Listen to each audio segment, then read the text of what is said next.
तुम्ही गावाचे प्रशासक होते कणाशी बरोबर. किती महिने होते? होतो त्याचे 5-7 5-6 महिने. तुम्हाला किती निधी काढायचा अधिकार आहे?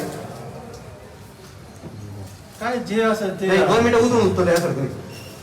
किती काढायचं आहे म्हणजे जे आवश्यक तुम्हाला आम्हाला हे बघा सर, आम्हाला उत्तर तुम्हाला असं द्यायचंय की ते सर्वांना नियमात बसत असेल तेच उत्तर द्या. उगा उडी चित्र आम्ही ऐकणार आहे.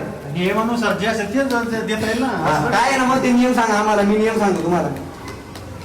जे आवश्यक आहे पाणी पुरवठा असेल. दैनंदिन मी सांगतो वाटतं तुम्हाला हा, सर, सांगा. दैनंदिन मध्ये जे चालतं त्याचा कर्मचाऱ्यांचा पगार वगैरे काढणे बरोबर हे.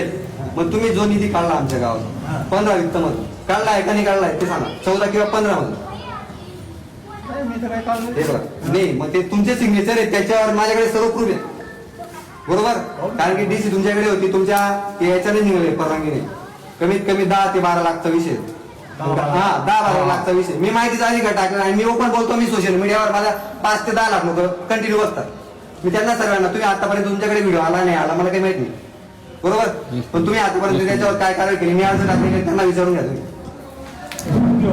काय 10-12 लाख नाही नाही यावं दत्त प्रशासक एकच का नाही म्हणा. 2 मिनिट मी नाव देत सांगतो.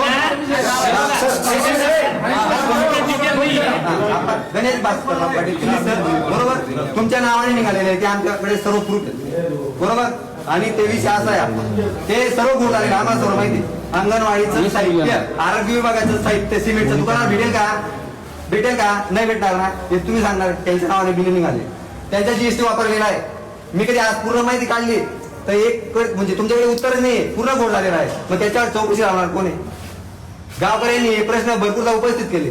गावाचे 2-3 पुढारी मी नावाच सांगू शकतो इथे. चुकीचा विषय त्यांनी काय काय केलं आपल्या सोनवणे अप्पा होते.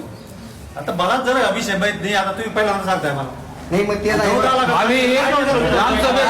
हे टाकायला मला आम्ही प्रशासक बाबत सर्व माहिती मागितली बरोबर आहे दादा. आणि असं व्हायला नको ना. कोणाला आमचं नाही ते.